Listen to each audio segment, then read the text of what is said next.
Good morning, শুভ সকাল বন্ধুরা। তোমরা সব কেমন আছো? আশা করছি তোমরা খুব ভালো আছো। আমিও ভালো আছি। সকাল সকাল চলে এসেছি রান্নাঘরে টিফিন করার জন্য, ঠিক আছে। আর টিফিন বলতে কী টিফিন হচ্ছে বুঝতেই পারছো। আমার মেয়ে তো অন্য সবজি খায় না, তাই আলু দিয়ে করছি হচ্ছে এই দেখো পাস্তা। এই দেখো পাস্তা করছি, আলু দিয়ে খায় ও, আর কিছু দিয়ে খায় না, আলু দিয়ে খায়, ঠিক আছে। তো চলো আমি তাহলে করে নিই, ঠিক আছে। আর তোমরাও ফ্রেশ হয়ে নাও, ফ্রেশ হয়ে ওঠো, ঠিক আছে। চা দেবো, পাস্তা করছি, পাস্তা দেবো।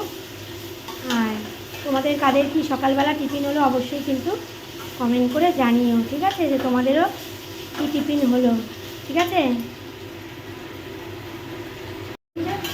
সকাল সকাল মেয়েদের রান্নাঘরে চলে আসতেই হয়, কিছু করার নেই গো, তাই না বলো। সকাল সকাল মেয়েদের রান্না করতেই হয়, খেতেই হয়, তো বাচ্চারা কি খাবে, তাই না বলো। তোমাদের কাদের কি হচ্ছে বন্ধুরা টিফিন, অবশ্যই কমেন্ট করে জানিও, ঠিক আছে। আর আজকে সারাটা দিন তোমাদের খুব ভালো কাটুক, ভালো যাক, ভালো হোক, এই শুভ কামনা নিয়ে শুরু করে দিলাম আজকে সকালবেলাটা, ঠিক আছে। চলো আমি করে নিই পাস্তাটা, তারপর তোমাদের চা দেবো, পাস্তাও দেবো, ঠিক আছে। চলো,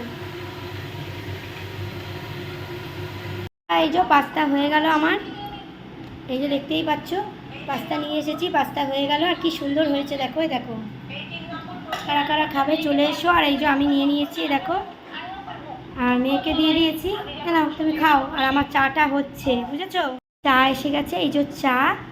আর এখানে দেখো মাও চা নিয়ে নিয়েছে সকাল সকাল। আর এখানে দেখো খাস্তা বিস্কিট আছে, ঠিক আছে। আর পাস্তা তো করেই নিয়েছি। আর এই যে আমার মেয়ে পাস্তা খাচ্ছে। খাচ্ছ বাবু, কেমন হয়েছে? ভালো লাগছে, আচ্ছা ঠিক আছে। আর এই যে পাউরুটিও শেখা হয়েছে, পাউরুটিটা ফ্রিজে ছিল, পুরো একদম নরম। আর এই তেল তেলে রুটি খেতে কিন্তু দারুণ লাগে বন্ধুরা, বুঝেছো তো। ভালো হয়েছে বাবু, আচ্ছা ঠিক আছে। আর এই যে টিভি দেখতে দেখতে আমার মেয়ে খাচ্ছে দেখো। তো চলো বন্ধুরা, তোমরাও ফ্রেশ হয়ে টিফিন করে নাও, আর এই যে চা খেয়ে নাও। আর সারাটা দিন আজকের ভালো কাটুক, ভালো যাক। আমি তো তোমাদের সঙ্গে সকালবেলা থেকে কি করলাম শেয়ার করলাম। ভালো থেকো, ভালো ভালো ভিডিও করো, আমার পাশে থেকো, কেমন। চলো টাটা।